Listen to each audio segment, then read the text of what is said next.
hate this thing. I love this skin so much. Before we get into the video, as of December 18th, 2025, the folks over at Sidetrack Games made it so that every Akimbo skin can be applied to its singular counterpart, and vice versa. This generally doesn't change our rankings, since it's not like the skins look different, but I'll discuss any noteworthy examples in a later short or something.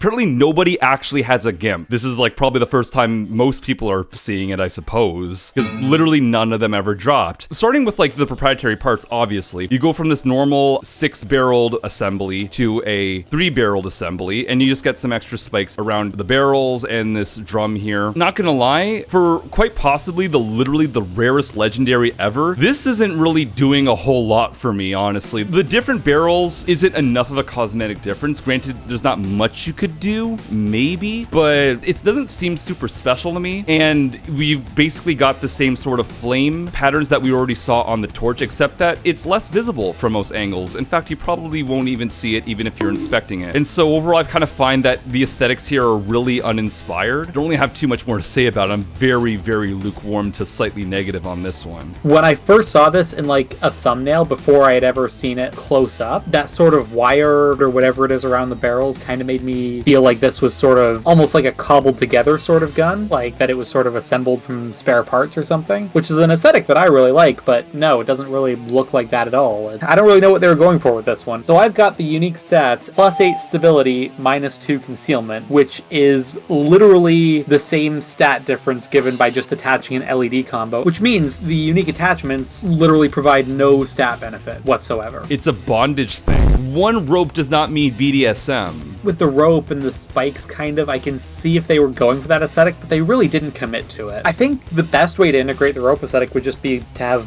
more of it. And you lock yourself out of being able to use this in a crit build. Even if you're running this in a loud build, you do get a nice stability boost, which is something you might want. The red wire blends in too much with the rest of the red on the gun. Maybe if they changed colors, it could be better, but like, eh. At the end of the day, it's just like a red flame gun, though. At Legendary, we expect so much more, and trust me, down the line, though, there's a lot of Legendaries that do actually really embracing a unique aesthetic that no other skin has. There's like 2 other skins in the cop safe that kind of have this flame pattern. I don't want to say it's F tier because it's not like it's fuck ugly or anything like that, but it's extremely underwhelming. Because I still hate the goat skins more, I'm putting it above Stampede. Sounds fair. Still D.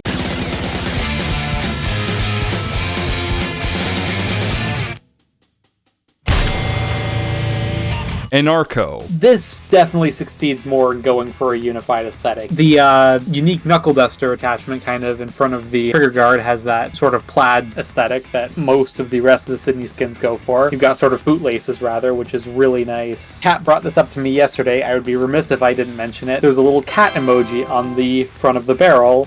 I noticed here on the knuckle duster, there's like text there, which is actually pretty cool. It says, "Now I am become death, the destroyer of worlds." I expected something a bit more punk, to be honest, not Oppenheimer. I'm moving like Oppenheimer. And let's see, I do like the decal on the barrel extension here because this is clearly based off of Sydney. There's like her mohawk and her sideburns and stuff like that. There's also a little zipper on the top there. But my main point of contention with the Anarco aesthetically is that the Sydney scape has had probably some of the best color schemes that we've seen. It's a brilliant mix of like magenta and blue and black, though it makes it all work well together. And so this could be a hot take though, but the colors on the Anarco bore me. Remove some of the decals and you could tell me that this came from the Scarface safe. And I know that came out after, but I just find that at this point black and gold is a bit cliche. It's hard for me to really shake that feeling, you know what I mean? Like, I don't think this looks bad, but only a step up from the red flames we saw in the GIMP. Mid D tier, you don't like the Dunkle Duster, and it's locked to buckshot, which sucks since the Judge is most used for stealth or utility. Yeah, because like I probably should elaborate on utility. So the problem with the Judge is that it has horrible ammo pickup. If you try to use this thing normally, unless you are 100% accurate and getting multi-kills with every trigger pull, you are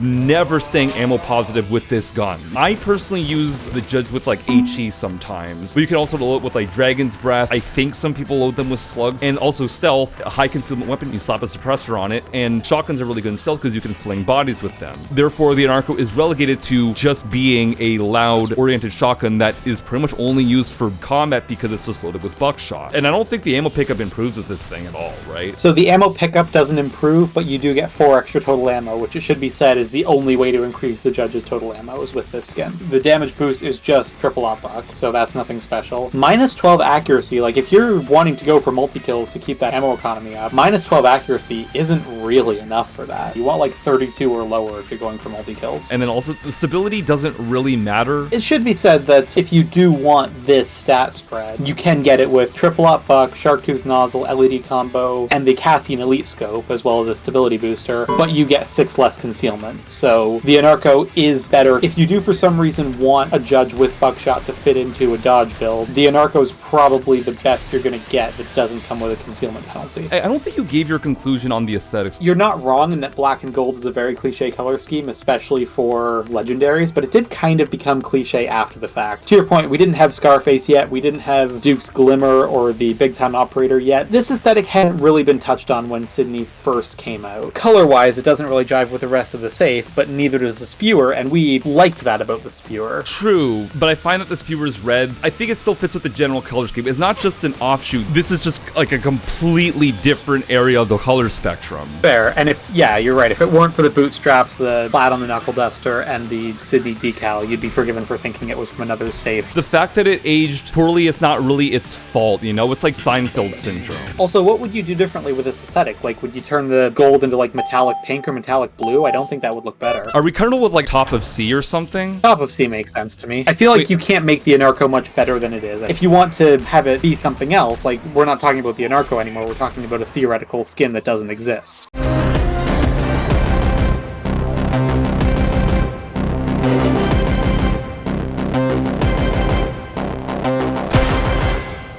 This is nothing short of a work of art. Like, we've seen engravings on, like, I don't know. The engraving? This is probably the best engraved gun ever. All over the slide, back here on the top. It goes for a slight baked lighting look, and I think it makes it work, though, because it helps it, like, really stand out, and, like, it feels like it's popping off the gun, even though it is a flat decal. Pretty standard, but very good-looking color scheme. You got the chrome, you got the blue, gold. The sights look really, really awesome. Like, they look slightly different from normal tritium sights, though. Like, they've been ever so slightly tweaked to just make them pop just a little more. Every square inch of this skin is perfectly colored and planned out. This is a work of art. But on top of that, it does the thing, guys. It's multiple skins in one. So normally it comes with the long slide day and night, but because this is a moddable legendary, you can take it off. And so the default slide is just the day, just chrome and gold. And then when you add the two-tone slide, you get night, and it's all blue. Ergo grip? It's like ivory or mother of pearl. I think it's meant to be mother of pearl, actually. Either way, it's gorgeous, and it works really well with both day and night color schemes. Extended mag. Okay, that's not painted, unfortunately, but I can forgive that. This is something I really love with the suppressors. The short suppressors play more into the night theme, because it's kind of meant to be more concealable, more of a stealth build, so you get night. But then the bigger suppressors play into day and night. Less concealment, it's more hybrid, more combat. There is a bit less of a consistency with the compensators, but I can't really bring myself to be mad about that, really. It's kind of like the loading in that you can really mix and match the day and night attachments in whatever way you want. You can't really make this gun look bad. This is the gold standard, at least up to this point, for moddable legendaries. Really, all I can say against it has nothing to do with the design of the skin. It's really just the limitations of Payday skins in general. Because, like you mentioned, the engravings, they did the best they could with both the baked lighting and, if you zoom way in on those engravings and kind of tilt up and down,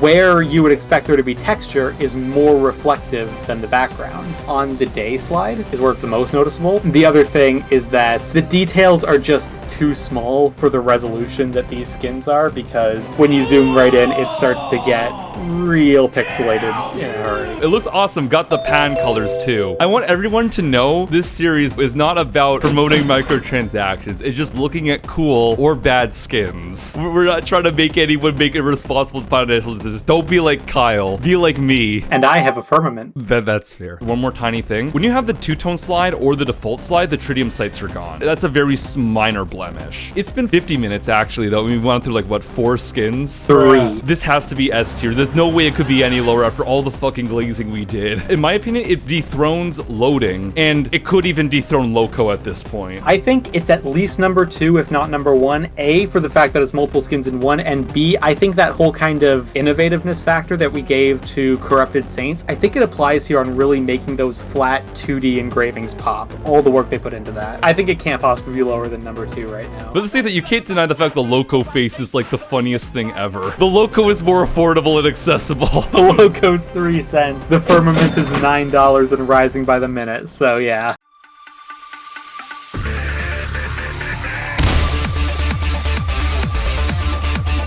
The Big Kahuna.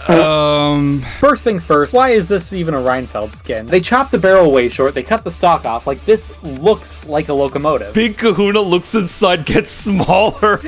My initial dumbfoundedness, I think, says a lot. The fact that I'm really not wowed by this. I think the pattern looks cool and don't like how it extends to the little ejection bit there. Oh yeah, it's kind of on the bolt. The aesthetics, I almost kind of see what they're going for, but it's just not really hitting me right there, you know? I get they're trying to go for a bit of a tribal look, you know what I mean? Like the grip kind of looks like it could have been wood carved. The shape design does sort of get that tribal aesthetic, but it's so goddamn muted that like I am not excited about this at all. No, it doesn't jump out as much as a legendary should. It's really basic and kind of repetitive engravings on wood grip on a shotgun that has unique mods, but they're not that unique. Plus 3 damage, plus 40 stability, and plus 4 rounds in the mag. So it is the only way to get 10 rounds in the Reinfeld after the Shell Rachnar. So I have in my notes on the Reinfeld, it's impossible to reach plus 40 stability without skills. I don't think that's correct. I went back and played around with the attachments a bit more. I think you can just make 40 if you completely spec into stability. And that leads to the next question.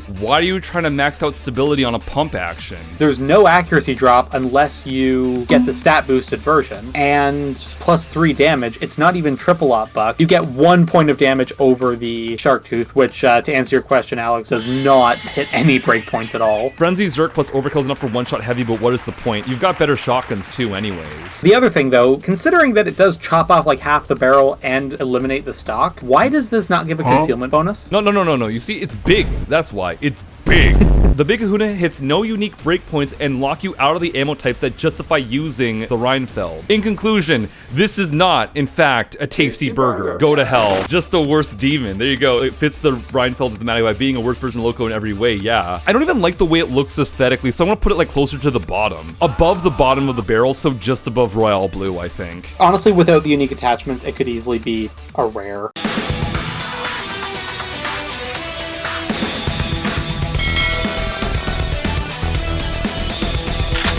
The Admiral. So this is the only community legendary that has a unique proprietary part and therefore cannot be modded. Unfortunately. Here's my 2 cents on it. The Admiral would make a pretty nice epic or a really nice rare. As a legendary, it doesn't cut the mustard for me. Not find it very admirable. Look, in a vacuum, aesthetically, it's my color. Look at me. Look at my colors. This is me right here. And the waves on the foregrip are nice. I do rather like that pattern. And the decals generally are really cool though. And even this barrel extension on its own is rather cool looking. But no, this is not legendary at all. The original version of this skin on the workshop did not have a unique mod, so that's something that Overkill did themselves. I don't even like the unique mod on this one. It looks like crap. Stat-wise, plus 15 damage, which is triple up buck, minus 4 accuracy, which is not enough, plus 24 stability, which does not matter because it's a pump action, plus 4 ammo, which again, it's the only way to increase your total ammo count on this weapon, and plus 4 in the mag, which is the only way to do that without equipping the long barrel, which is plus 8 accuracy and minus 2 concealment. So it does have that going for it.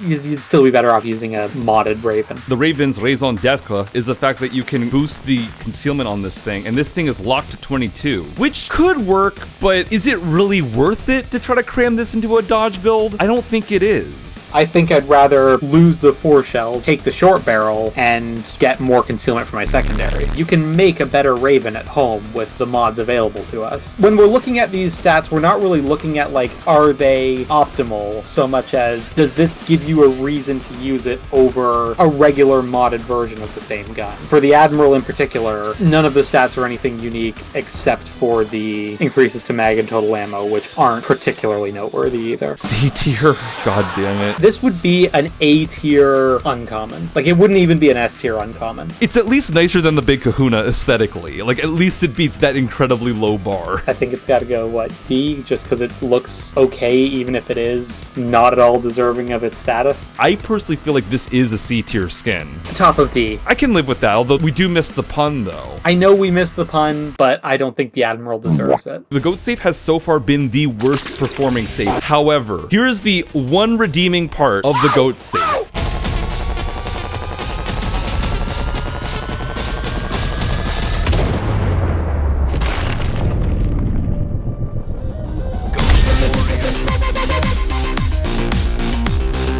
The Don Pastrami. Subway, big hot pastrami. This is absolutely beautiful. Obviously, you go from a full wooden stock to like a more metallic one with this sort of weird folding stock, though, which I still think looks rather interesting and adds this sort of like agile look to it. And also the friggin' goat skull on the barrel. This is really, really, really cool. I do kind of agree with the fact that the scope does feel a little bit out of place on this thing because it's a really big scope on a much shorter gun now. And the color scheme is pretty basic, but it's in the vein of like the Chrome Dominator and Chrome Combustion, which we both really, really loved. I don't know if it necessarily pushes like a super creative boundary, but on its own, it's a nice looking skin. And for the goat safe, like this is literally the best skin in the safe and it's no fucking contest. Chat is actually quite lukewarm on it though, surprisingly. Alex is a bit mixed on it. Stalin says forced to use scope. Onion's saying Theoscope F tier. Do the goat horns get in the way of aiming? The goat horns are visible when you aim down the sights, but it's not enough to get in the way of target acquisition. I actually really like the way this looks. It's not obstructive at all, and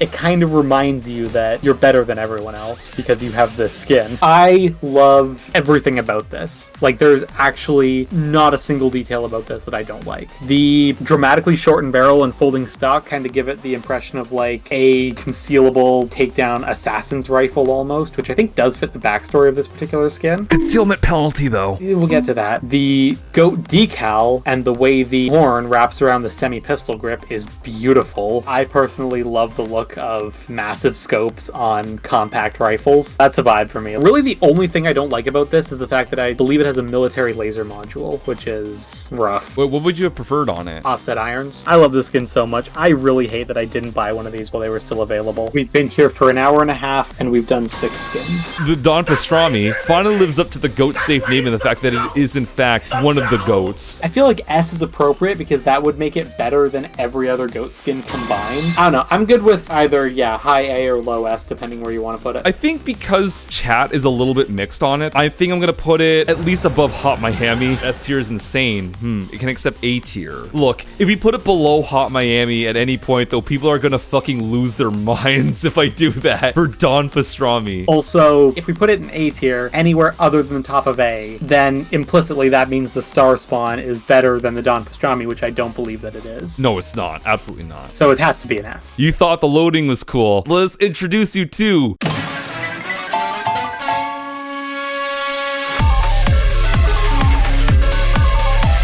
the Lucky Gambler. Oh, I fucking love this one so much. This was the last legendary that we got, and we ended on such a high note. The roulette wheel as a saw blade is genius, and it's moddable. By default, you get the roulette wheel. Default blade is, oh my god, that's right. It's a slot machine. Money rewards, the playing card to like a skill point XP, and then you get the bankruptcy.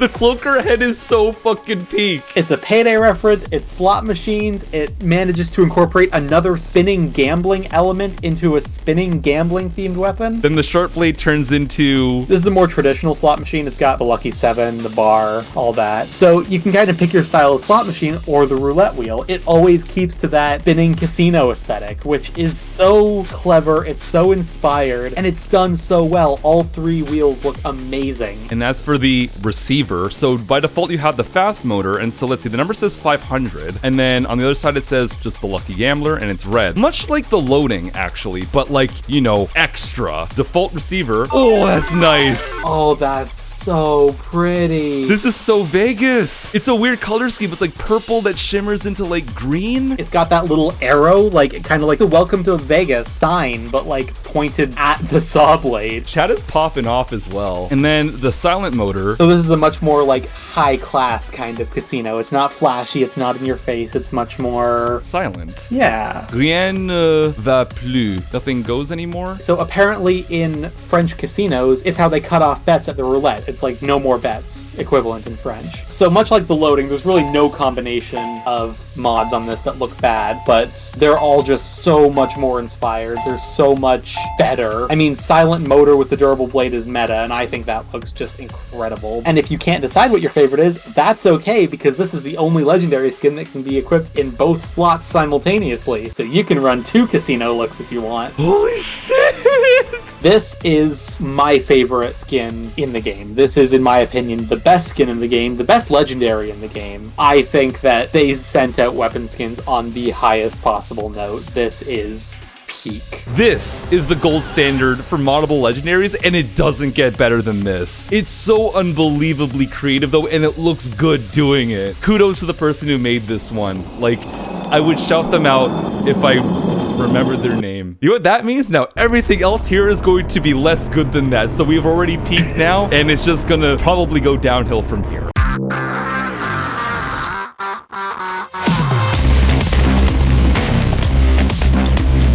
Headhunter, another moddable legendary. I do like the Headhunter. I run the Headhunter quite often. My opinion of it is slightly tainted by the fact that this does have somewhat of a reputation of being the low-tier legendary, if that makes sense. Like, this was one of the cheapest outside of the Hoxton safe for quite a while, and if you see anyone running a legendary, they're probably running one of these because of how cheap they were, and I think how cheap they still are. Holy shit, they're up to 30 bucks. What? I bought this for like 6, so not my fault. But yeah, maybe it's not the low tier legendary anymore. I mean, it looks good. I wish it took to modding a little bit better between the default stock and the speed pull mag. I don't see why it being a low tier legendary is a malice on it though. Aesthetically, it's fine. The gun it's on is fine. It's just that the reputation of the skin, the appearance of the skin, and like the collective consciousness is kind of tarnished by the fact that it's the budget legendary. It's seen as less special for that reason. Yeah, part of me is a bit sore about that because I do own one. I do really like it. Looking at it objectively though, there's not a lot special going on here. It's got a white carbon fiber pattern that's nice, but kind of just color inverted wick. The gold striping on the upper receiver and the grip is not much. It's got a little difficulty skull on the grip and a little X right below the barrel, and that's about it. There's really not a lot of detail here. Coming to this right after the Lucky Gambler is definitely dragging me back down to earth. It's like the same problem as almost like the Anarco. So you've got a pretty generic color scheme. In fact, this was compared to the Flying Pelican. But on top of that, as I was modding it, only the tank compensator, which is like such an outdated compensator at this point, is the only one that's gold. You try to use a competitor's, it's black. Try to use a tactical, it's black. Try to use a stubby, it's black. Use the slotted barrel extension. Okay, at least this has a bit of gold on it though, but this is not a good barrel extension. It's what I run just for aesthetic purposes. Suppressors, medium is strangely gold, low profile isn't, bigger the better is black. Warble's suppressor is two-tone? Yeah, but again, it's not a good suppressor, this one. But I run it because of aesthetics. So it doesn't take super well to modability. So to me, this is really mediocre at this point. No offense to Rex, I actually know who made this one. He's currently a raid dev. I think the marble look on the grip is cool. They could have gone with that throughout the whole white part. Probably, but then it would be too similar to the Flying Pelican, which the Flying Pelican is 2 tiers below. Although it is in a safe that's discontinued though, so I don't really know how available it is. But this one doesn't look bad. It's just hitting too many cliches for me to really be that enthusiastic about it, especially after the Lucky Gambler. I'd personally put it below the Admiral. I think aesthetically the Headhunter is better, even if it doesn't have as many ideas going on. To the extent that the Admiral has one idea going on and it's ocean. Aesthetically it's better, plus it doesn't impede the gun's functionality. Low C? Fine, I'll give it to you, because you do like the Headhunter, I suppose. Somehow, yes.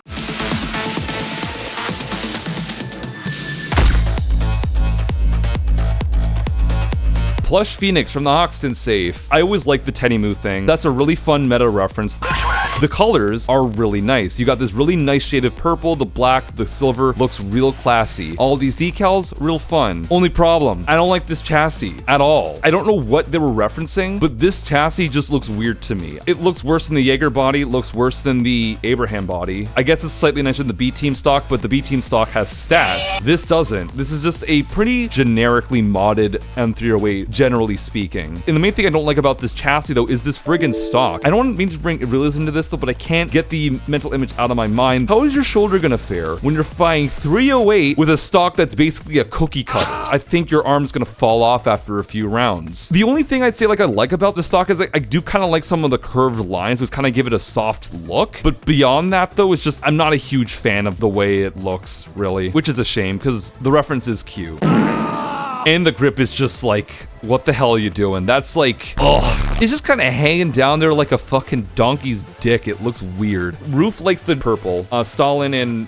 Woogie don't really seem to like it as much. I love the color scheme. It also has a little get well on the side of the ACOG, if you didn't notice. All the decals are these really nice inlays. That's what I'm looking for. It's not quite engravings. They look like inlays, like silver inlay. Love it on the stock. Love it on the mag. The little ripped Teddy Moo surrounded by bullets with a little fire underneath. It's a really minimalistic little reference to No Mercy. It's not in your face, which I really like. I don't hate the chassis. The stock would be incredibly uncomfortable. You're right. Like, there's not even a flat on the back. Like, that would just cut into your shoulder horribly. It's only a game. There's not many unique mods on this outside of that stock, and I think the stock does a lot to make it look unique and feel special. The actual chassis itself, if you zoom way into it, it has a very subtle wood grain texture. It is the only suppressed unmoddable legendary. That's worth noting. Stat-wise, it's actually quite good. You can get better stability, but it's got quite a decent accuracy boost at plus 16. It makes it to 100 without skills. The suppressor actually doesn't reduce damage at all. So it really has everything you want out of a DMR aside from the abysmally low concealment. You can probably do better with mods, but this is very, very usable by itself. Outside of the choice of sight, whether or not you like the ACOV is up to you, really. I especially actually like that the laser is directly underneath the barrel instead of being offset to the side like it is on most laser attachments. So it does feel like it's easier to aim with, especially down sights in that regard. Low A, mid B is what low C is what Ruth is saying. We've basically got like fucking all over the shop. Yeah, this is probably the most contentious one so far. I can agree that like as far as legendaries go, it doesn't do much and the chassis does look weird. I like it aesthetically, but I can acknowledge that there's definitely better skins. It's not worse than fucking Helmet Space Program. But I think it is better than Anarco. Like split the difference and say low B. You like it a lot? I'll give this to you. Okay, it's better than Linton Skit.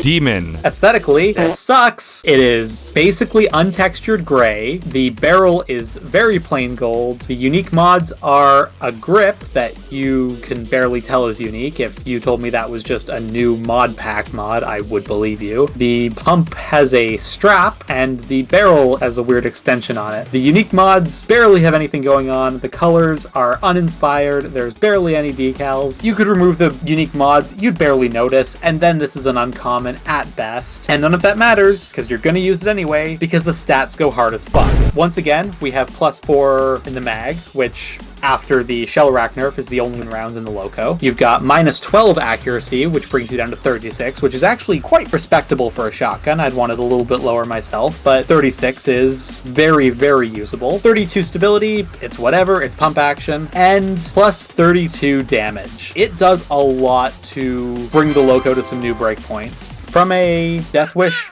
perspective, using this, you can run this with no skills and it will one-shot light swat. What does 128 with Overkill do? And he replied with one-shot heavy with Underdog and Impact Ace. That's all the investment you need. The fact that you can one-shot basically any enemy makes it much easier to use than it would be otherwise, because you can't get that +32 points of damage anywhere else. The Demon's the only way to get that on the loco. It is not even close to what you can get with mods, and you hit so many breakpoints with the loco between Impact, Frenzy, Berserker, or completely ton invested that you just do not get with the regular loco. That's really it with the demon. Like, aesthetically, yeah, there's nothing here, but this is the most optimal way to run the loco, and it's not even close. It's not a straight upgrade, it's a downgrade on Berserker, and also it is less concealable, so if you are going to mod the loco for like a dodge build, modding it yourself might be better. I do kind of agree on the aesthetics, though. For some reason, though, I am kind of partial to this sort of weird shimmer that the receiver has. There's something interesting going on here, but at the end of the day, I don't really know what kind of aesthetic this thing is going for. It's kind of weird. This might be the first time, though, that like stats actually got a skin up a tier, because if you get this thing, you get an actually unique shotgun. I feel like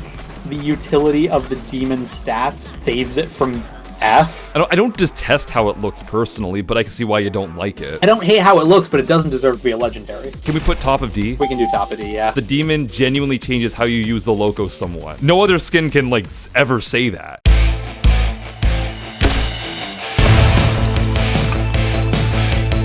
Everyone count with me. 3, 2, 1.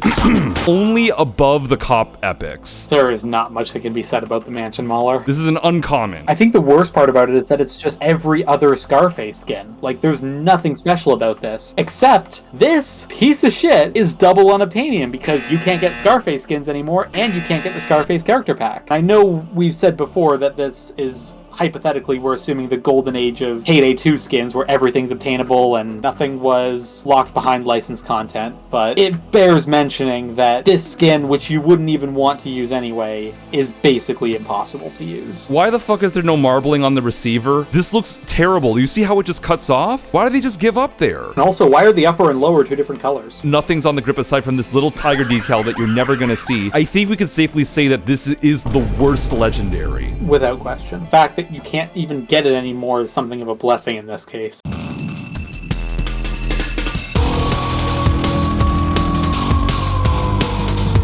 The Hungry Wolf. Okay, positives first. The shopping list on the ammo box is incredibly cute. Damn, whoever wrote this list is really going crazy for potatoes. Like, dear God, what the hell? Before I was looking at it, I always kind of interpreted it as like he was consistently misspelling potatoes, but no, he spelled it the same way every time. I like the camo. The shades of gray are nice. The wolf decal on the barrel is okay. It's Nerf gunned, but it's fine. It comes with a bipod. That's good, so you can use it effectively. And the unique mods suck. I hate the stock. I hate the barrel. They are just bad. I don't like them. Damn, that's a bit of a bombshell, because we got Stalin says my goat and Lyra Cat says the Hungry Wolf is fucking rad. It's okay to be wrong, Kyle Hart. For me personally, I like the unique mods on the Hungry Wolf. I think that this thing invokes like a railgun. It almost looks like it shoots lasers. I kind of like the overall shape language of the thing because it's kind of like a big rectangle, but in this case I actually think it's kind of a good thing. It just looks like an experimental weapon. Of course, it's going to behave like a KSP-58 normally, but I think that these parts actually go pretty hard in my opinion. It looks so front heavy. Like this looks like it's gonna tip you over if you try to. Dude, you excuse the fucking cookie cutter stock on the Plush Phoenix. We're not talking realism here. You're not gonna see the cookie cutter stock in the view model. How far out in front of you does this stick when you're actually holding it in game? About as long as an actual KSP-58 to be fair. It fits the Wolf 5 of Technician. It's way girthier. Well, yeah, but Kyle was talking about length, not the girth.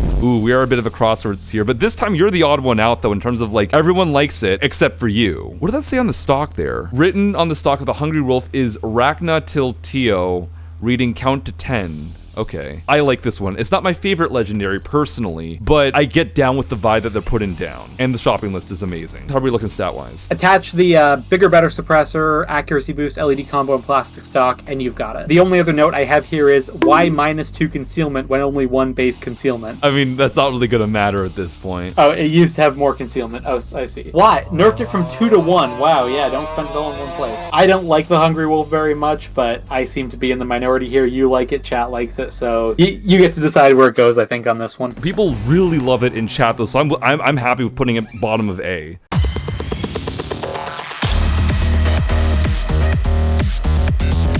the Vanguard. So, in a vacuum, I personally do still like this aesthetic. Of the ones we've seen so far, might be my favorite futuristic skin, not just because it's like blue and white, but it's also just because this really reminds me of Vanquish for some reason. And if you've played Vanquish, you know how great that game is. Like, I could see Gideon using this fucking thing in slow motion and sliding on his ass everywhere. It's great. And the glowy bits are actually very convincing on this one. Like, it's even better than the cooldown. However, if we didn't give gravy points though to all the other futuristic skins when they were rares or epics, it would be weird though if I really gassed this one up way too hard or whatever. Because at the end of the day, we're still looking at a pretty bog standard generic sci-fi look, which I personally like and I think is executed really well, but it doesn't have the creativity that I really want in a legendary. It's certainly cool, it's a little boring, yeah. You could put this next to the hyena and say that these are the same rarity, and I'd be like, yeah, I believe you. It's a well-made cliche, but it is a cliche, and the cliches don't really fit the bill for legendary. Of all the generic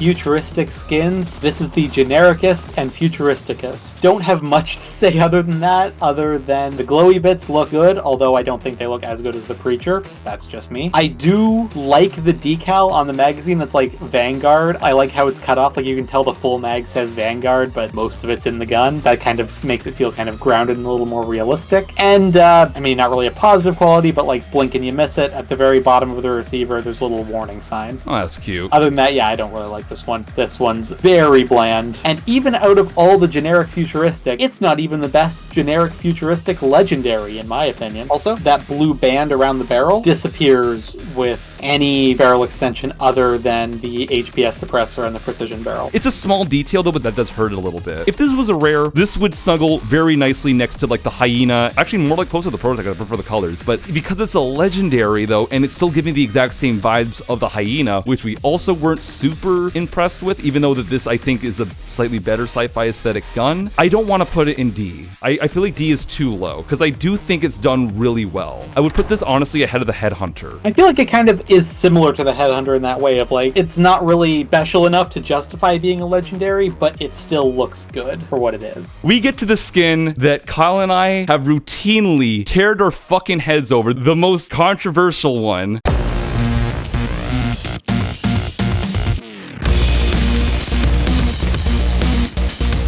Oil spill. I'm gonna drop the clip in chat because I don't think I could say it any better than you did. This is still Phil Bucket, right? It's Phil Bucket with one sticker. I would say that this is like a good skin. I think it's charming though. Why is it a legendary? Here's my Uno reverse card. I still agree with you. I don't know if I ever said this to you. No, you've specifically resisted me saying it when I've said it in the past on many occasions. I gave it some thought and I turned over a new leaf. I don't think this is legendary. I glazed the oil spill to high hell. I really like this skin. Deep down, I've always accepted defeat though. I'm just not making it as satisfying for you. No, this is still very satisfying actually. The texture is all weird on the default body for some reason. If you put the assault frame on it, the pattern becomes a lot better. This one is stretched down, compressed to fuck. This is a lot more dense and a lot better. And you lose the ugly sticker. I still do maintain that I love the swirls on it and I love the shimmer on it. I love how it changes under the lights. It goes from purple to blue to teal to green. That is gorgeous to me. I do think that the effect here looks good. I just don't think it's enough. It's a legendary. It doesn't do enough to justify it being in the legendary spot. Like, does this deserve to rub shoulders with the Lucky Gambler? In fact, I wish it wasn't legendary so I could actually buy the fucking thing.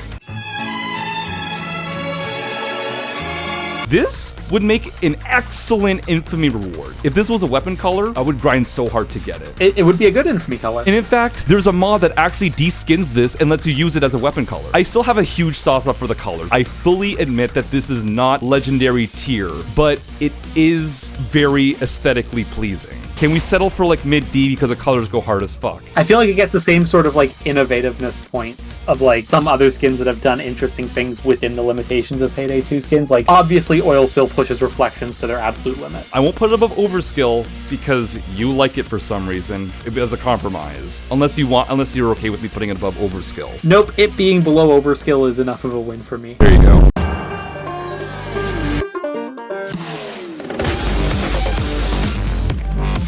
Alamo Dallas. This sucks. Not only does it suck aesthetically, in my opinion, it's basically unmodded. Look at the stat bonuses on this thing. It's literally just the stat boost from the LED combo and the Seymour sight, and that's it. Like, right down to the concealment penalty. Which is weird to me, because why the hell is this meat tenderizer not doing anything? You can't even get it to 100 stab.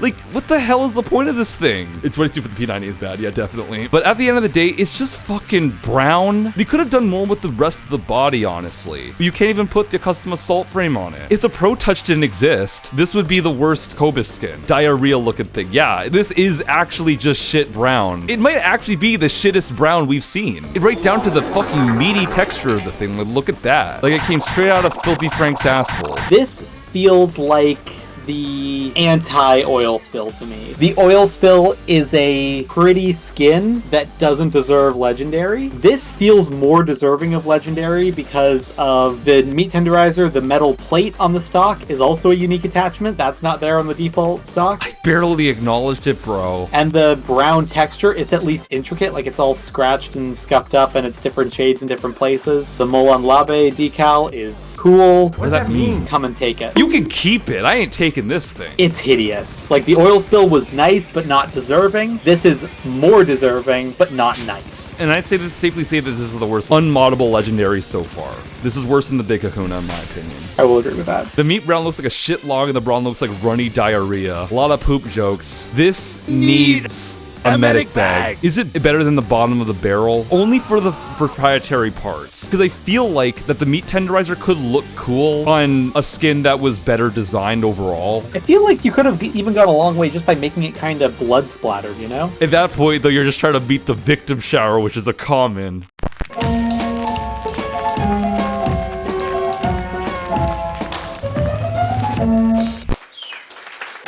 Green Grin. It's bad. The $sign pajamas, it's really just fill bucketed all over the launcher itself. Inside the tube, too, do nothing for me. The dollar bills kind of looking like rocket exhaust from behind the warhead. It's okay. I feel like they could have done more to sell that effect. The warhead looks okay. Hat likes the warhead, Roof likes the warhead. It's obviously the main selling point here. I can't really hold it against that. It's also the Grin logo, which is nice. You know what? The more I'm looking at it, the more it's growing on me. Okay, the Grin warhead is fine. If you're gonna put a unique part on a legendary HRL7, though, it's gotta be on the warhead, right? It is an unmoddable legendary, which means you are stuck with the solar sight, which the solar sight's not bad for the HRL. It's okay. The stats aren't unique, though, but like, it's a fucking HRL7. It doesn't matter. Now, as for my take on it, I don't think this is good, but in terms of just sheer obnoxiousness, it's almost Fade Zebra tier in terms of like, this skin is kind of just funny. Like, it's obnoxious, it's loud, but like, an RPG is also obnoxious and loud. If it was any more understated, it wouldn't quite fit. This is as explosive and in your face as an RPG should be. And like, I mean, you know, Payday in it, like, it is obnoxiously branding like most of the rest of the cop safe, but it is branding for a company that no longer exists, which I don't know if that makes it better or worse. It doesn't offend me like the Alamo Dallas or the Big Kahuna, and it doesn't bore me like the Gimp does. Like, this is all right. I'm feeling C on this one, honestly. Like a high C. I think it's charming. It is.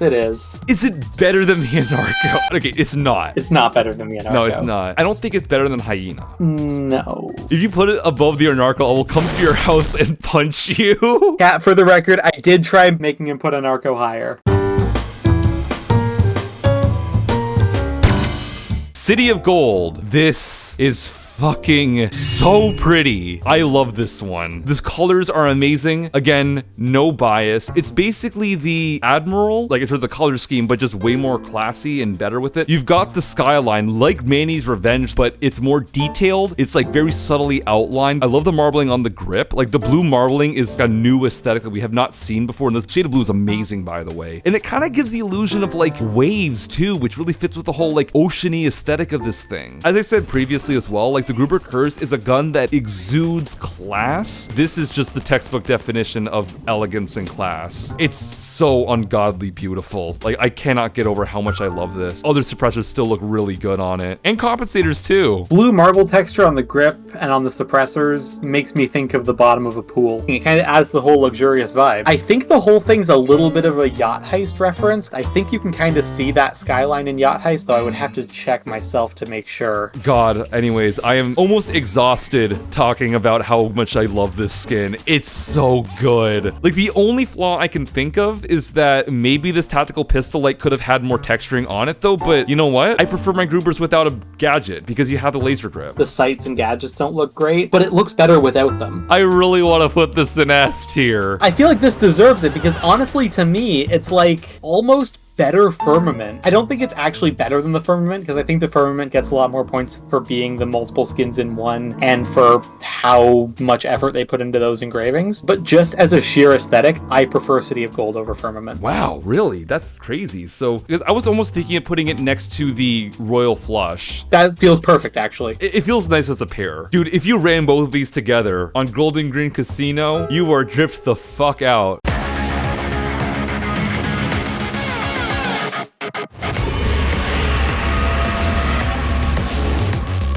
The Dragon Lord from the cop safe. That blue foregrip is really throwing me. Aside from that, though, I like the dragon head nozzle. That's always great on any kind of flame-throwing weapon. If you're not having your flamethrower shoot fire out of a dragon head, what are you even doing? The dragon decal on the body is a bit busy, but it kind of earns it. It's a legendary. It gets to be over the top, and it's not so busy that you lose sight of what it is. Like, it is very obviously a dragon. The overall color scheme is nice. I feel like it goes really heavy into the gold, but not too heavy. Like, the dragon decal does do a lot to break it up, as does the blue foregrip, even if I don't like the blue foregrip. The one interesting thing about this statistically is it only has one mod, which is the rare tank. However, it's the pre-nerf rare tank, so it's still only -2 damage instead of the usual, which I believe is -4. It's a direct upgrade to the rare tank, and probably is the optimal way to run a flamethrower in the current meta if you insist on running one. My take on it, it's not quite doing it for me. I think there's two things. One, I personally feel like there needs to be more contrast. If this orange was darker, like a burnt orange, they would make the flames of the dragon head pop more. As is, it's just really bright. And also, while it is fitting, and it would feel like a missed opportunity though if this wasn't a thing that existed, can I call it a cliche? Because there's not necessarily any other dragon type breathing skins though. It's just kind of more of a general cliche, not within the skins though, but just in terms of just, you know, fire breathing dragon. A very common concept, you know what I mean? Yeah, like a fire weapon with a dragon head is a very common trope, but Payday's only ever done it once. It's certainly not a bad skin, but blue and not enough contrast though is kind of throwing me off a little bit. Also, I just know the trigger changes slightly. It's a little sharper now. That is technically a unique mod, I suppose. Someone pointed out like the gray on the stock. You're not really gonna see that unless you're reloading though, and there's so much party here though that I can just kind of ignore this. I guess there's not much more else to say about it. It's not bad, but I have my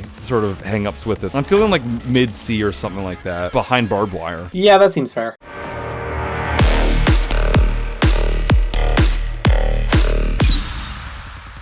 The Protector. So as we know, this has some stiff-ass competition. 2 excellent commons and an amazing rare. And unfortunately, all Protector has to bring to the party is generic sci-fi again. That said, I do think that this is better than the Vanguard because it's got more of a sheen to it. It looks more convincing like metal though, and these vent holes are actually very convincing. Like the parallaxing on it is very impressive. If you look at that, clearly a lot of effort went into making sure that these things look 3D. Yeah, like the armed thing right there, like that's a nice touch on the fire selector. It also kind of looks like a power symbol. I like the fake arms manufacturer, Vertex Arms. I like how the vents light up here. Does it hit legendary? For me, now that I'm talking about it more, I feel like it's very hard because it's the generic sci-fi aesthetic, but it does it, I think, easily the best out of all of them. It does it incredibly well. May I introduce a factor that may just tip it over the edge for you? Equip the long barrel. Sniper edition?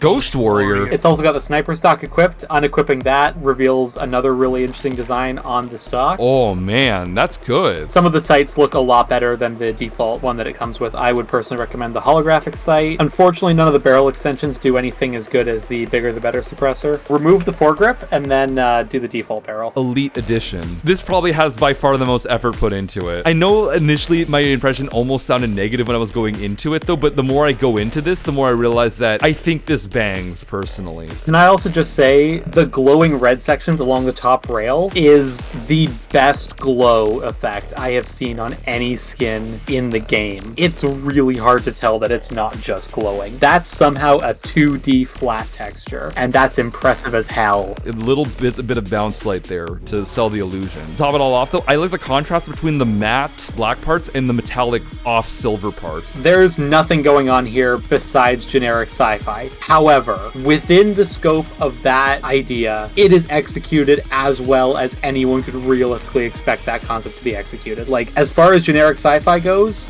this wins.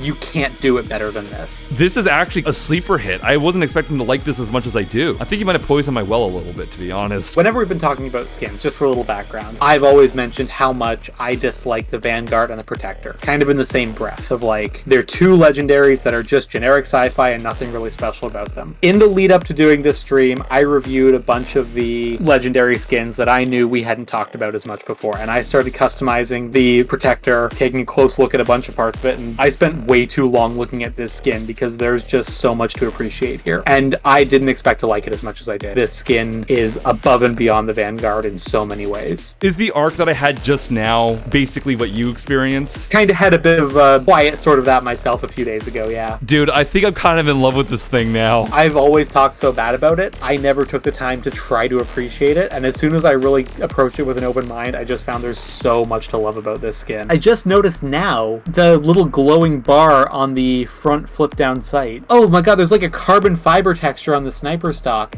You gotta zoom way in to see it, but it's there. Oh my god, this is a gift that keeps on fucking giving. You know what this thing is protecting? It's protecting the reputation of sci-fi skins. And how did none of it get messed up too? Like, that's the other thing. Like, we've seen with oil spill and with Firmament, like when you start to get into those really intricate textures, like they just start breaking once you zoom in. But aside from Sniper Edition on the stock, none of it got downscaled, none of it got stretched or warped. There's no artifacting. Like, it's so clean. It has to be S tier. There is so much goddamn love and attention for this thing. I'm thinking of putting it all the way up near Firmament. So we've talked about this before of like how the very highest tier of S is reserved not only for skins that look really good, but also are able to make Payday 2's very limited skin system work in creative ways. There's a kind of innovativeness bonus points. I think the Protector gets there for the masterful glow on the top of the receiver that looks more convincing than any glow I've ever seen, and the depth on those vent holes that lower down. One more thing as well, I want to say, can we get a round of applause for the Eagle Heavy getting 3 skins in S tier? There's no other gun in the game that's actually gotten that many W's. And also, not to mention, honorable mention to Flight 2, though, who doesn't quite make it to S, though, but it's extremely good. So much glazing, Jesus Christ.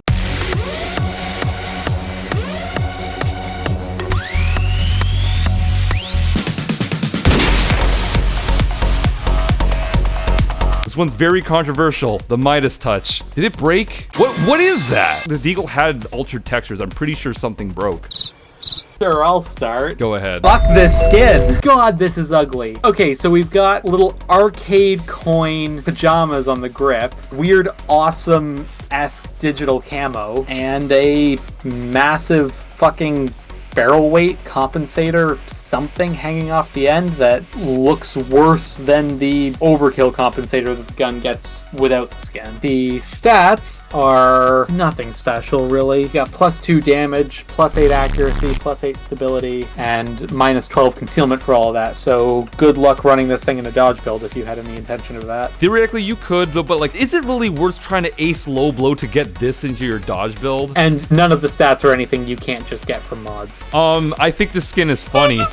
This is giving the same sort of ostentatious, in-your-face, obnoxious, funny vibes as the Green Grin. Personally, I think it does it while looking less ugly than the Green Grin. Oh my god! Sorry, I just saw in chat, Kat said something about this barrel extension, it removes the irons. And I didn't notice that. I thought for a sec she just meant like, oh, it kind of smooths over the top. No, you can see the empty dovetail rails where the sights used to be, just cutouts in the front and back of the slide. Midas Touch isn't gold for some reason. It's the awesome tier 1. I like the awesome color on like the awesome specifically. And I will say though that this is probably the second best use of that color. It's better than Prospector and Big Spender. Midas's cheese touch. I mean, look, don't get me wrong. I do understand why people don't like this one though, but I do unironically love this barrel compensator. I think it's so stupidly massive, but also kind of awesome at the same time. Minecraft lava block. There's two types of decadence, right? You've got the classy variety with like the City of Gold and the Royal Flush, and then you've got like pure, ugly, nasty, unethical decadence. We're talking like fucking Bobby Kotick sitting on his throne, surrounded by a bunch of hookers or something. This is the Midas Touch and the Green Grin. I think it's so stupid. It's so in your face. It's gaudy as fuck, and I gotta respect it personally. Okay, like talking about the Green Grin, like it feels like the Green Grin was laughing at itself. Like it's based on a company that went out of business. This feels like it's trying to be something more serious. This feels like it's trying to be like, oh, look at me, I'm cool, I'm a golden gun. It's not pulling it off. Like the Green Grin was laughing at itself. This is playing itself straight. Oh,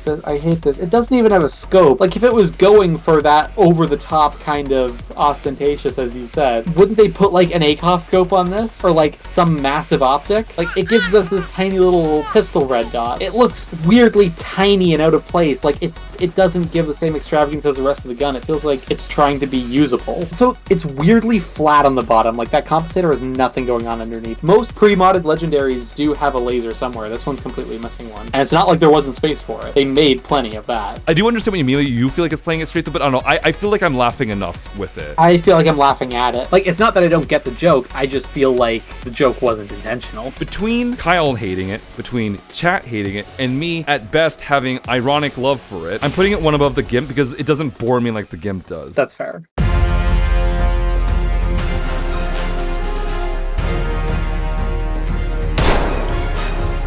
Big Time Operator. This is pretty, and that's basically all I have to say about it. It's a golden gun, has pearly grips, it has okay engravings on it, it's good for the safe that it's in, but this is essentially another cliche. I like that the card suits on the slide draws your eyes towards it, kind of gives it a focal point. That's nice. That's about it. It's a golden gun. I would look at barrel extensions, like put a suppressor on it. Suppressor's also engraved. That's also engraved. At least they didn't give up on that. How does this look? Okay, they actually put engravings on the budget suppressor. That's actually pretty good. That's funny. They put an amount of effort into it. It's just very boring conceptually. That's all we have to say about it. In the interest of time, we won't dwell too much more on it. It's like D tier, right? Yeah. Between Bullet Breakout and Los Mariachis.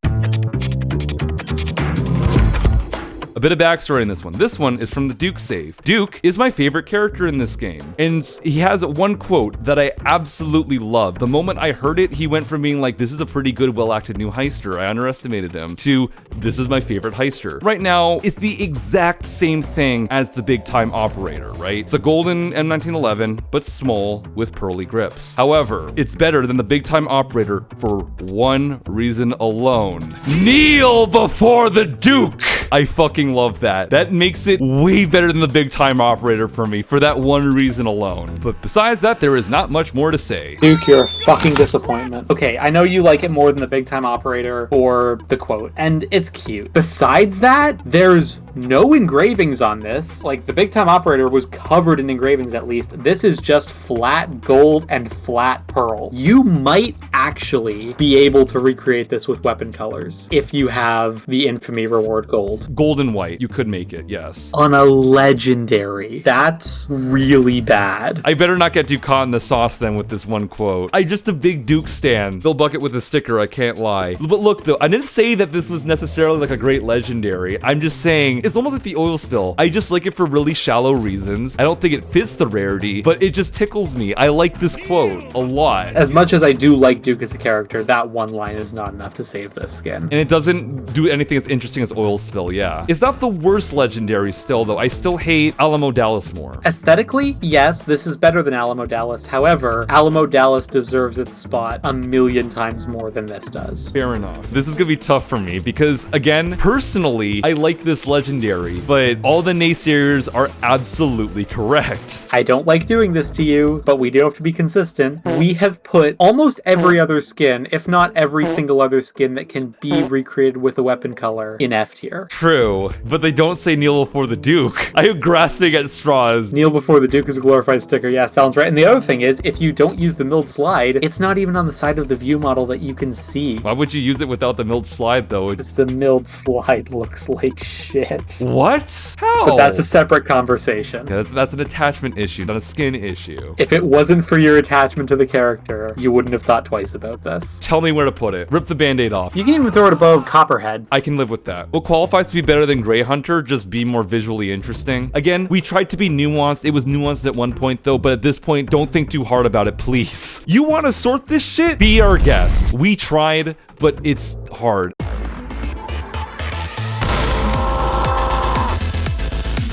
El Toro Furioso. So first thing I gotta say, I love the name because El Toro Furioso is Spanish for Raging Bull, and the Bronco is based on a Taurus Raging Bull. Hold that thought, Kyle. Gila?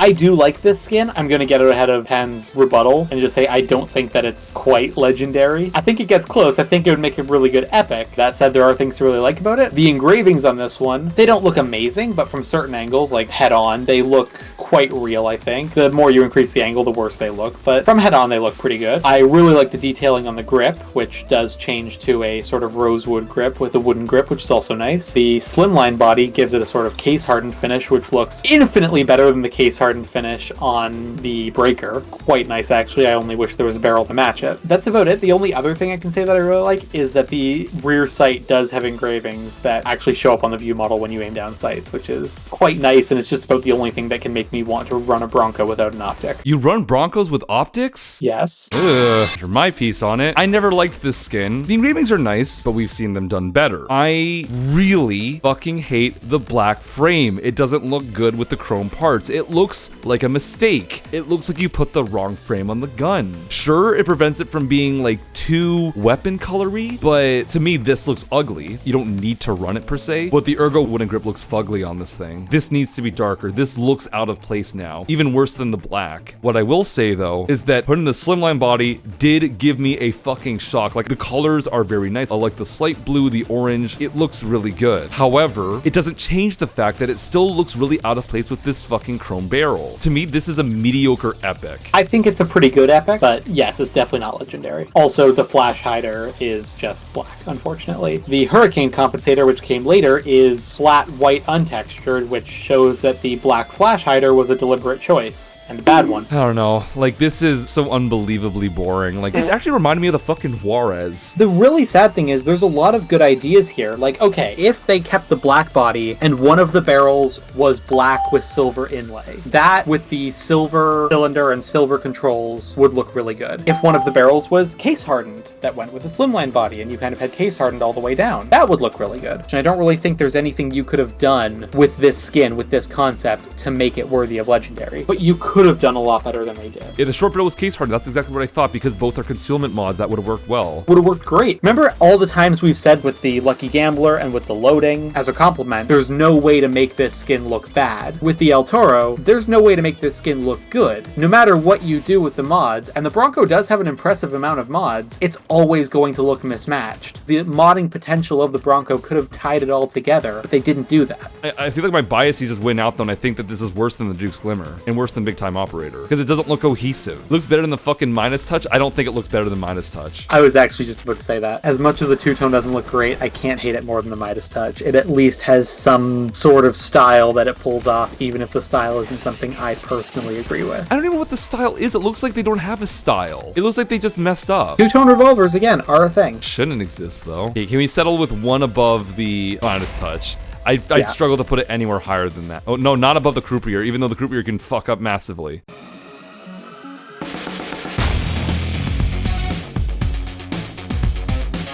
Apex's unique stats are minus 12 accuracy, minus 24 stability. Is nothing super impressive, though it is cool you can get there without losing any concealment value. Plus 3 ammo is kind of cool. It's the only way to increase ammo on this gun. Plus 35 damage, though. It's the highest damage shotgun in the game, technically. I was looking over this for about an hour last night, and I just couldn't find any breakpoints that this hits that the regular breaker with Triple Aught and Shark Tooth doesn't hit just as well with relevant skills. Stellan's saying now now, Frenzy plus Overkill can one-shot tasers and medics, and I'm assuming that the Breaker can't do that otherwise. It can with Impact, Basic, or Ace. That's not really terribly impressive. Remember how much we were talking about like the advantages that the Demon provides you with the Loco? It basically crosses the threshold to basically turn the Loco into a high damage shotgun, which is insane. The Apex, you save 6 points to one-shot 2 specials. The fact that this locks you out of Flechette is much more of a hindrance than the ability to save some points on one-shotting tasers and medics really provides you in benefit. So in other words, this huge damage boost doesn't actually hit anything meaningful. It's wasted on the Breaker,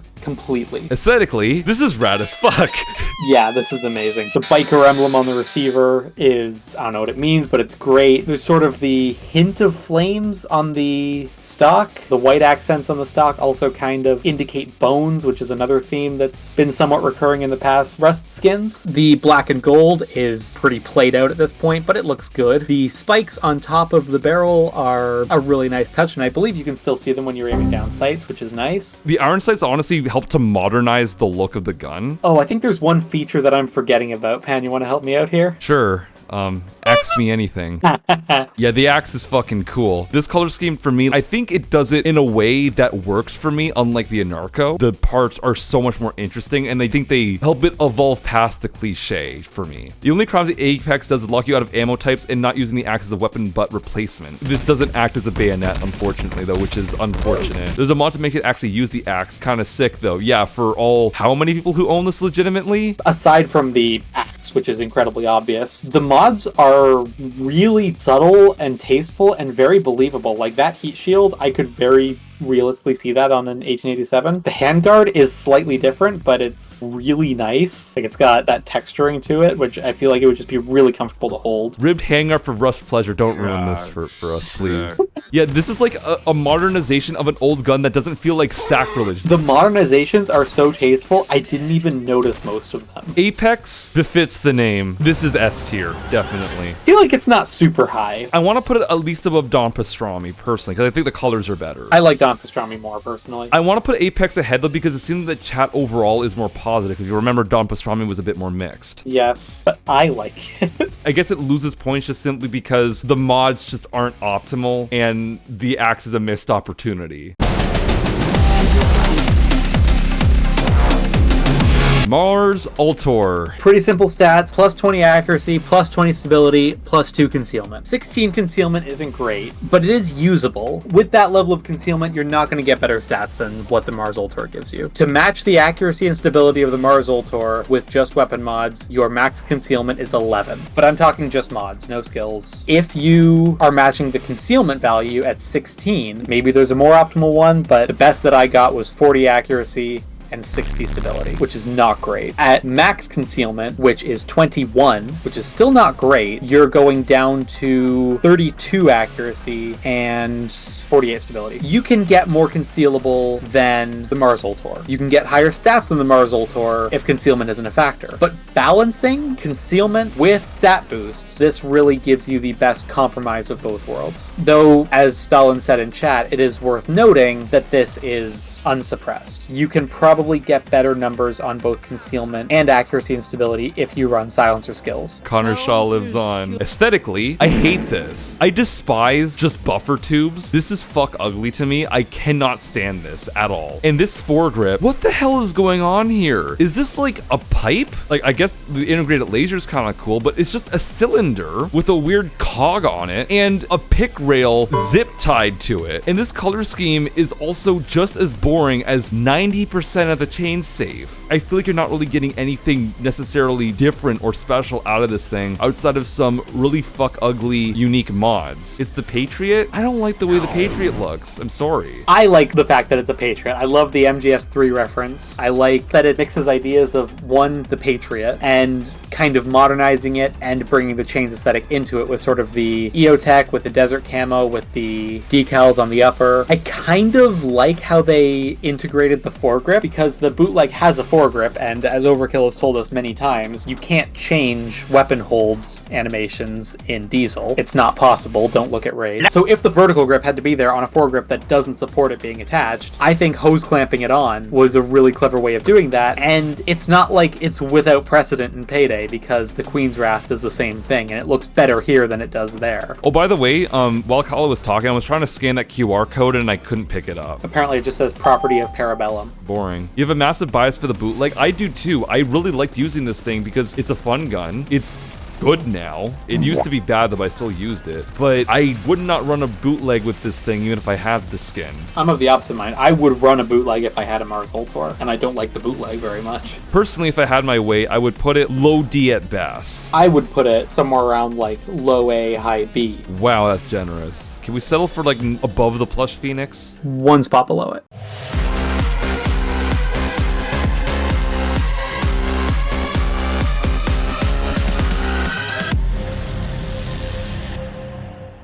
The Acetos. It's like you took that generic sci-fi aesthetic that we've been kind of bemoaning this entire time and just jimmied it up a little. Everything on this looks like it's made of plastic. The big extension on the barrel looks like it should be a suppressor, but it's not. The blue lights on the barrel kind of give the impression of like a railgun, but I don't think they do a very good job. They don't look quite like lights. I can't tell if they're actually flickering when you're moving it, or if that's just because my display is so small. I know they are flickering from some angles.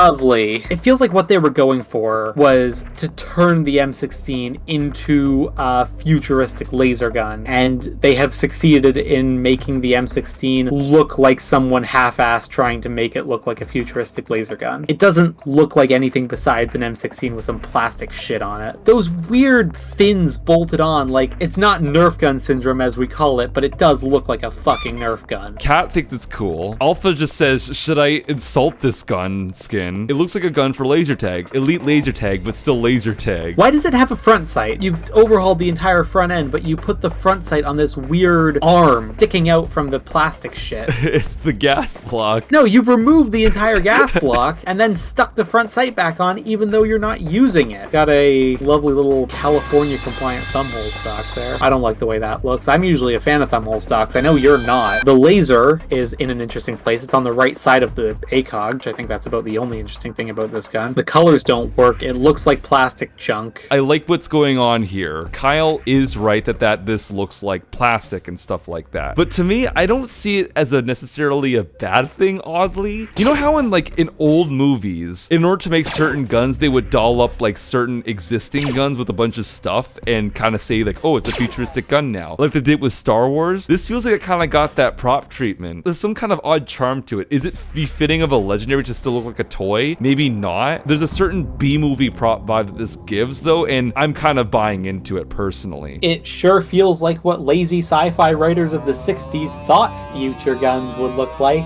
And I actually kind of like this thumbhole stock because I think it ties the whole look together. You are the thumbhole stock hater. How is this one okay with you? I like Hera stuff, and this is close to a Hera. Jesus. You know this about me. I repress the fact that you like Hera stuff. How's the stats on the Acetos, by the way? Aside from the fact that you don't have a quad stack or a speed pull mag, it's pretty typical for a modded AMR-16. And obviously you have no DMR kit. I feel like you could do better with mods, but it's a small difference. 84 and 88 is no slouch, then you can make up the difference with skills. Like, it's really not a big deal. What is this sight picture? Is it supposed to look like this? Why is it so far away from my face? Yeah, you really love that they put that front sight back in there for no reason, so it could just obstruct your view like shit. Aside from how it behaves in-game, with the sight, I do like the corny sci-fi B-movie vibes that the Acetos gives me, but it is vastly inferior to the Protector. Here's the thing, I do like it, but I'm not going to fight for it religiously, you know? I like it more than the green Grin. I think there looks comfortable.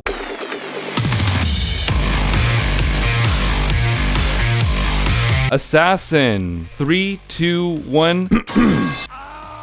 This is barely better than the fucking Mansion Mauler, and that's only because it says Baba Yaga on it. Besides that, this is one of the worst legendaries in the game. There is not a damn thing about this though that makes it look any different from any other of the skins in the safe aesthetically. You could tell me that this is a rare or an epic, and I would believe you, and I would still think it's mid as shit. This is fucking abysmal dog shit. This is horrible. I don't like the random camo that just got added to it because I think the carbon fiber is a much better aesthetic for the Wick safe, and that was the theme up to this point. So this camo, much like the gold on the Anarco, is a departure that I don't think is actually welcome. Well, it says Baba Yaga on it. I don't know why it's written in this fucking Bioshock-ass font, because John Wick isn't set in the fucking 1920s. And, like, what about this is John Wick? A pair of contracts would be more fitting to the character. In fact, the contract for not having any skins at all is weird, isn't it? Yeah, it is. Do the mags change with different mods? I guess they do, but does it save it? No. Bad skin. The final F for the Wick safe, and I already put it in F.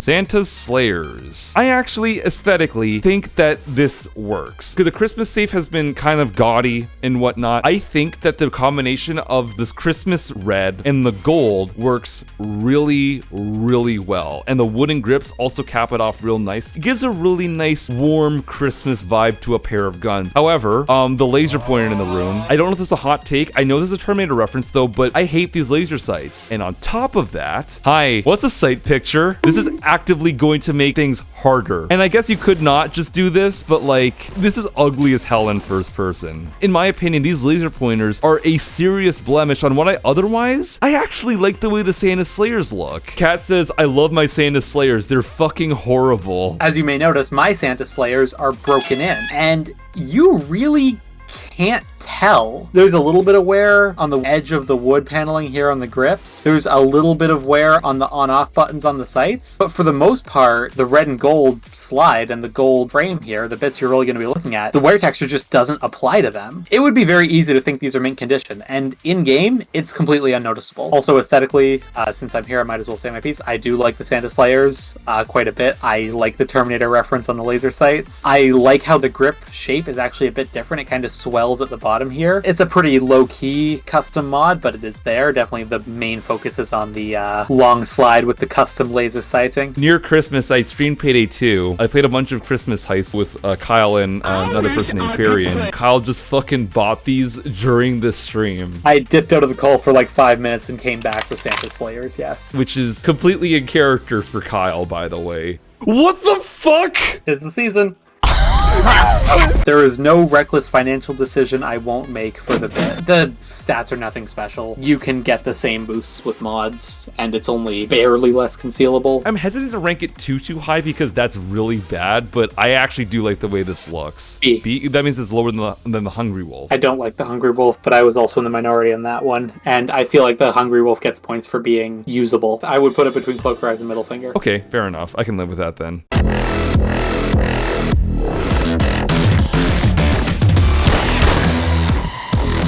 Monterey from the Sangra safe. I think you're starting. I am.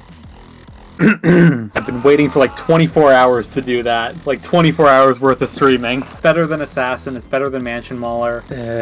This is really lame. This looks like two Juarez's. Juarez isn't even the best skin for the Castigo because the Preacher exists. And this isn't the best Castigo skin because you have Cyberspace and Corrupted Saints. Hello? This could be legendary, honestly. This is lame as hell. I need to misiterate this. There is not a single skin in the Sangra safe that clears Tenochtitlan, which is a common skin for the 5/7. The colors are snooze-worthy. The engravings are generic, though, and remind me of a marginally better legendary that still isn't very good. And how does it look if you mod it wrong? Hey, look, it's a rare. Charitably a rare. If anything, I'd argue that the texture looks broken because you see, why is the seam here? Why is the diamond just cut off? You can barely see it under there. Even if you put the Diablo barrel back on, with the big time operator, I remember praising the card suits in the engraving really gave your eye something to draw towards. Like it gave you a centerpiece. That diamond on the Diablo barrel is doing nothing to draw your eye. Like, if you don't look for it, you'll miss it. There's nothing special going on here. This is an incredibly generic skin. If you just have the stock Akimbo Castigos, this doesn't even add much to that. Like, the base guns are really aesthetically pleasing. You have to understand how much heavy lifting the Diablo barrel and the Cruise Grip are doing here. If you remove those mods from this skin, there's nothing impressive here. This skin depresses me the more I look at it, like, dear God. The Sangra Safe is a fat load of shit. I present to you the final legendary and the final skin of Payday 2.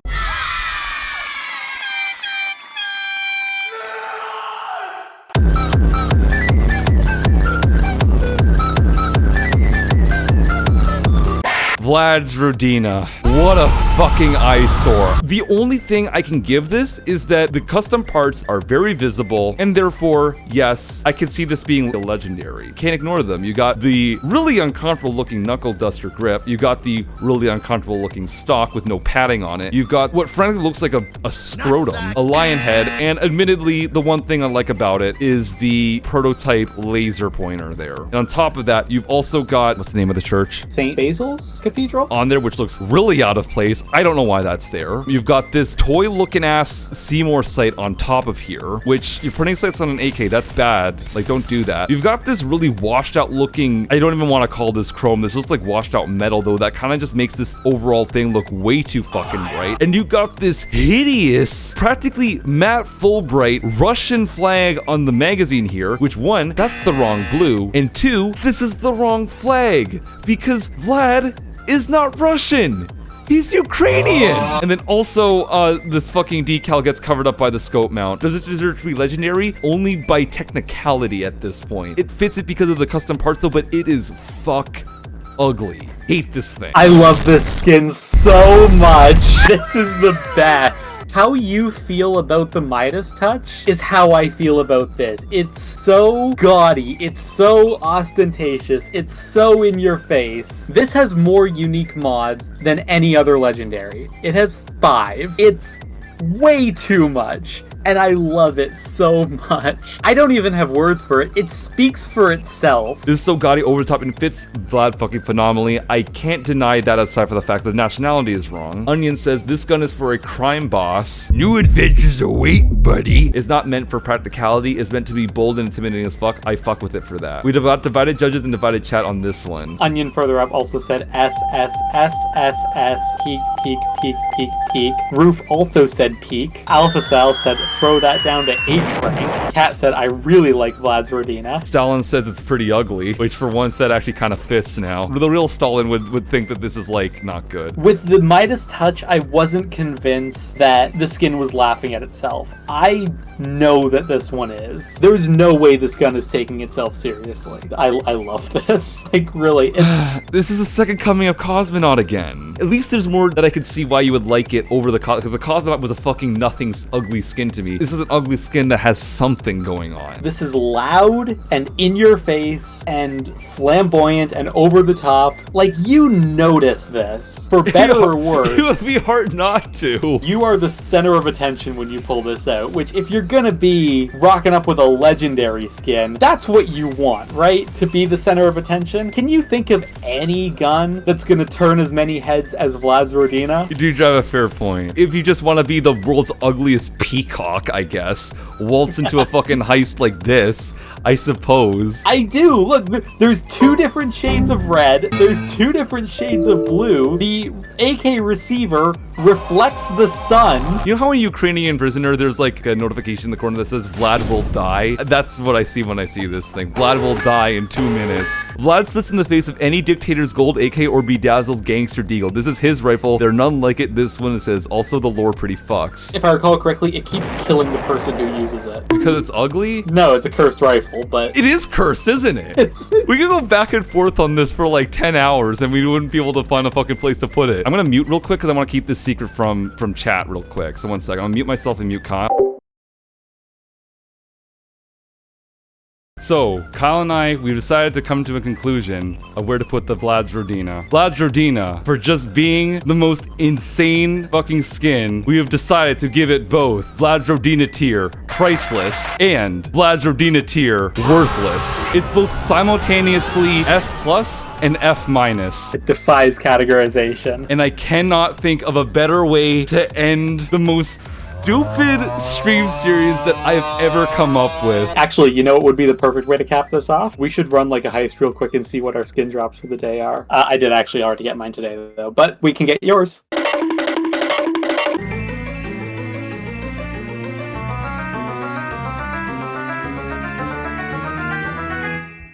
Gurkha is not really pretty though, to be honest though. I would rather use Gurkha than Fire. Is it really better than Gurkha though? Gurkha's really defending its place here. Better than the Gurkha? Yes. I'm honestly putting it above Gurkha. Oh, get that. No, this isn't happening. Not the fucking Gurkha. Our old nemesis, are you shitting me? It always comes back. Fuck. Curse stream. I'm ending this shit now.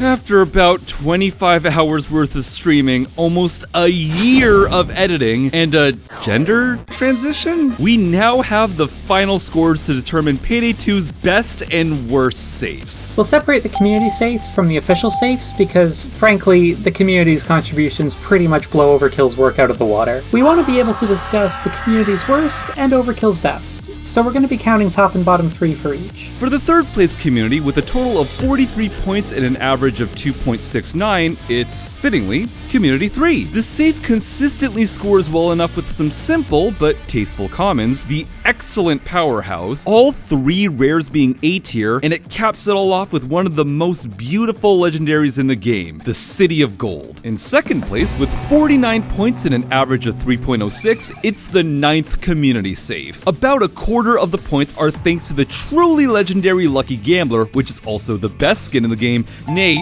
the best bundle of skins, and the Corrupted Saints, which is so amazing that it could've, and should've, been a legendary. Supplementing them are the surprisingly detailed Common Survivor and the stunning meta reference that is the Baldwin's Armament, only held back by the Amcar being what it is. Not to be overlooked is the Last Night, a deceptively detailed Halloween-themed skin with a unique color scheme, and the Wildfire, a simple concept perfectly executed that manages to shine in more ways than one. There isn't much bringing down the average either, only a single skin ended up in D tier and none in F. Now, winning first place not just for the community collections, but out of all the safes by just 2 more points, it's Community 5, scoring 51 points with a 3.19 average. Additionally, it also happens to be both of our personal favorite collections. This absolute banger of a safe has no less than 5 S-tier skins, contributing half of the safe's value and completely shattering the 2 goose eggs sitting in the commons. Also among them is the Hot Miami, which I'll admit was a bit of a joke placement since it immediately followed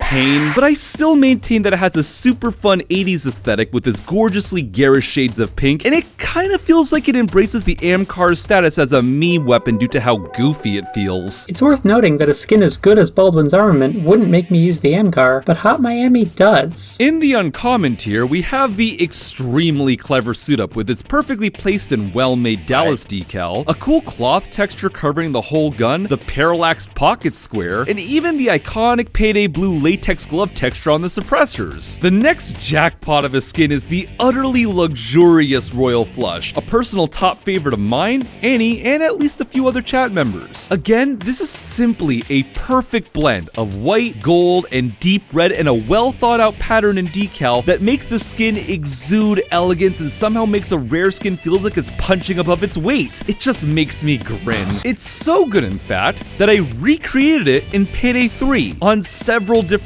guns. Finally, there's 2 back-to-back S-tier epics. Flames of Passion is a beautiful reference to a fan favorite track from the OST, and Oathbreaker is quite possibly my favorite skin in the game, and single-handedly makes me willing to use a rifle I otherwise can't stand. But the hits don't stop. stop there. There's also the Overload, which, while I can in good conscience stick it in S tier, is my personal favorite skin of all time. It's by far the most meat-coated skin in the game on a gun that I just enjoy in general. Under the Radar is a delightfully simple skin that perfectly embodies what a stealth pistol should look like. The ghost decal on the slide makes no bones as to what this skin is meant for, and the mute symbol on the suppressor is a lovely treat for anyone using the skin for its intended purpose. Hell, even the lower tier skins still have something going for them, like the Spectre, which even though Annie and I are both borderline offended by it, does have some comedic value, and you can't really fault the amount of work that went into it. Josie is a shotgun with some classy vibes, despite being underwhelming, and Headhunter is a personal favorite of mine that finds its way into a lot of my builds, even if it's a mediocre legendary. What more can we say? Community 5 simply doesn't miss. Again, we opted to separate the community's work from Overkill Starbreeze's, since I'd rather not let the good work they're capable of from time to time go unsummarized. These may not be as great as the last three, but they're solid all the same. The third best officially made safe is Scarface's, despite having a relatively low 27 points and a paltry 1.68 average. Despite having a bunch of F-tier commons, 2 boring epics, and an utterly pathetic legendary, it's carried by a strong showing from the uncommons and the rares, particularly the Boss and the Manny's Revenge. Surprising absolutely nobody, Sydney made it to second place, with a score of 34 and an average of 2.13. Despite having a rough start, the uncommon shotguns, the Anti-Life, Happy Cynic, and Braindead, skyrocketed its score, and then it proceeded to coast along swimmingly enough with the rest of the tiers to maintain that momentum. Middle Finger Handout and the Spewer are both solid rares, even if they don't reach the same heights as the aforementioned trio of uncommon shotguns. And the Anarco is quite a fun concept, though a touch underwhelming considering its legendary status. Finally, sporting fairly consistent B-tier skins and up across all rarities, racking up 38 points and an average of 2.38, the best officially made safe is the Biker Collection. Unlike some other official safes, it actually starts strong with a respectable 15 points evenly distributed across all of its commons, and it maintains that lead with great skins like the Ethereal Trimad Mop, the terrific Torque, and the aptly named Apex that pick up some of the safe slack. Also, the Muffler's good, damn it! No, it's not! Despite being a source for some of the best skins in the game, not everything the community made is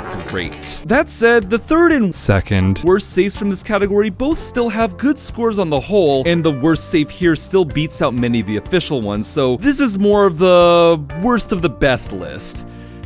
Generally. Community 6 managed to get a score of 32, which, mind you, is still better than the Scarface safe, and an average of 2 on the dot. While it had a fairly strong start with its comments with 3 Bs and the A-tier Bulldozer, and later the solid Heatwave and fantastic 2 skins in 1 opposition, the collection score is pulled down by the somewhat underwhelming sci-fi skins later on, and especially the 4 F-tier skins across the uncommons and rares, like the bland, artifact-written Rhetoric or the Misnomer Master skin. Community 8 is just below that with 31 points in total, average of 1.93. It's an even bigger mixed bag than 6. Despite the admirable efforts of the 5 A-tier skins, those being the Riot, a common that embodies the idea of uprising in a couple of different ways, the adorably clever Battery, the No Mercy, a great referential skin that could have easily been S-tier had we known about how it handles wear, the fun and spooky Possessed, and the incredible simp bait that is the Orange Splashes Sydney, as well as the S-tier Protector, which proved that sci-fi doesn't need to be considered slop. It all somehow wasn't enough to stop the deluge of utter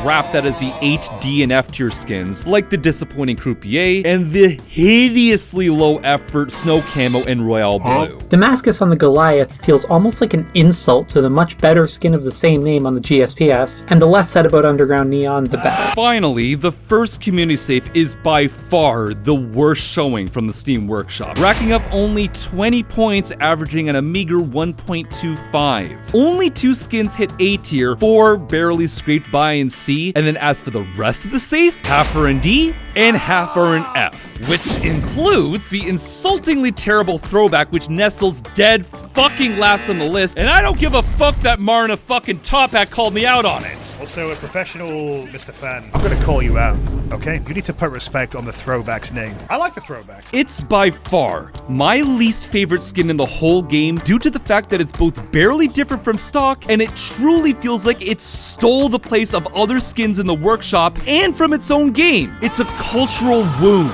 The Admiral is a tragedy. It's a very aesthetically pleasing and well-made skin that we have to judge harshly because of its status, which it doesn't do enough to earn. Even the best efforts of the Harvest and Jackshot just weren't enough to keep this safe from representing the worst the community has to offer. Thankfully, it only got better from here. On the goddamn ground! And now we hit the real Hall of Shame, the bottom 3 of the whole list. As we all know, Overkill Starbreeze aren't always known for the best decisions, and these cosmetic caskets are some pretty good examples of that. Tied for third worst, kind of, is the Duke and Sputnik safes. These two only managed to shore up 11 points. However, because the Vlad's Rodina is such a statistical outlier, I'm opting to leave it out when calculating the averages, giving the latter the lead with an average of 0.73 versus Duke's nice but not really 0.69 average. The Duke safe has exactly one genuinely worthy skin with the Golden Serpent, while the rest are only slightly better than stock, look like stock, or in the case of the shit stain, worse than stock. If I wasn't so spiteful, I'd put it below throwback. It's really just a regrettable bunch of aesthetic shovelware. It hardly needs to be said at this point, but this is my least favorite collection by far. Five Brass and Ash Stain are downright offensive, being epics that are straight up uglier than their respective guns' default appearance, but somehow they don't bother me nearly as much as Presidential fucking oil. A skin so bland, I can hardly even tell it apart from stock. The Duke safe is a complete waste of a collection, and the Presidential oil is a waste of a skin. You should regret this, Duke. The final two are a bit weird score-wise. Due to the amount of skins in one of them, despite having the lowest total score, the average score ends up being a little higher. That said, I'd at least argue they're bad in different ways, so pick your poison, really. For the safe with the higher total at 10, it finds itself tied with two other safes, so we also need to look at the averages. The lowest, again due to volume, and therefore the worst of this Mexican standoff is, rather fittingly, the Sangres safe with 0.63. This is also the worst average overall. Despite the Sicario's impeccable drip, his safe is about as fun as a cartel execution video, and if you like it, you're insane. This safe only peaks with the Tenochtitlan Lawn, a B tier common, with the rest being a bunch of ones and zeros like a soulless robot. They're all just so fucking boring and nothing-y that they're not even worth discussing any further. Finally, the lowest scoring safe doesn't even hit double digits with a total of 9 points, but it does have a higher average than Sangres, Sputnik, and Duke at 0.81. That said, do bear in mind that I had to compromise on some skins and would have given harsher scores. The worst safe in all of Payday 2, in my opinion, is the GOAT safe. Back the fuck up, Weird Glazer, in my comments. With their disgusting color schemes and ugly flat finishes, this horrible collection didn't earn a single point until the uncommons, and even then, it barely earned 1 point. Past that, I wanted to give Machine Goat an F, but strangely enough, there were enough positive voices to bump it up to a begrudging C tier. It's good. Machine Goat is good. Nobody defended the epic skin, at least. The only good skin in this entire collection is obviously the Pastrami, which is worth more points than the rest of the safe combined.